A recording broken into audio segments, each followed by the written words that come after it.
Skenario pertama. Melalui membran sel terdiri dari dua, yaitu transport pasif dan transport aktif. Transport pasif merupakan sistem transportasi sel yang tidak menggunakan energi, melainkan secara langsung. Di dalam transport pasif, zat yang ditransportasikan adalah zat-zat non-polar seperti air, glukosa, dan oksigen.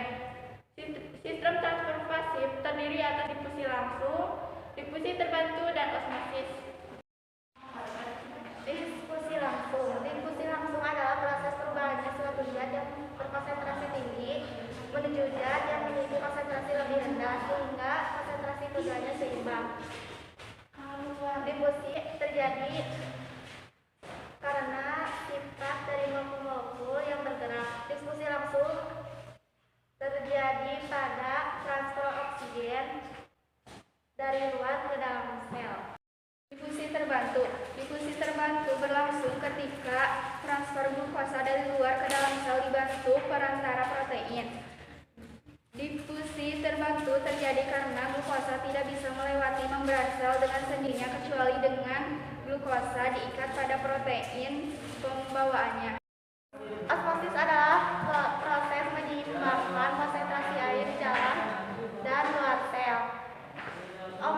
Osmosis terjadi pada kondisi hipnotik, yaitu saat konsentrasi larutan di lingkungan lebih pekat dibanding konsentrasi larutan di dalam sel. Transport aktif merupakan sistem transportasi zat yang membutuhkan energi. Transport aktif berkebalikan dengan transport pasif yang mengandalkan sifat sari zat yang berpindah dari konsentrasi rendah ke konsentrasi tinggi. Sistem transport aktif yaitu terdiri dari pompa ion, endositosis, dan eksositosis. Pompa ion. Jika ada dua ion kalium yang masuk ke dalam sel, maka satu ion kalium harus dipaksa keluar dari dalam sel. Inilah alasan mengapa transport aktif membutuhkan energi, karena jumlah ion kalium harus selalu lebih tinggi dibanding jumlah ion natrium. Inilah contoh gambar pompa ion. Kemudian endositosis. Endositosis adalah proses memasukkan zat makromolekuler ke dalam sel dengan cara membungkusnya dengan membran plasma.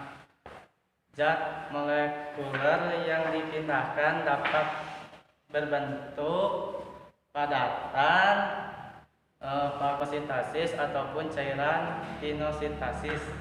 Terakhir, eksositosis.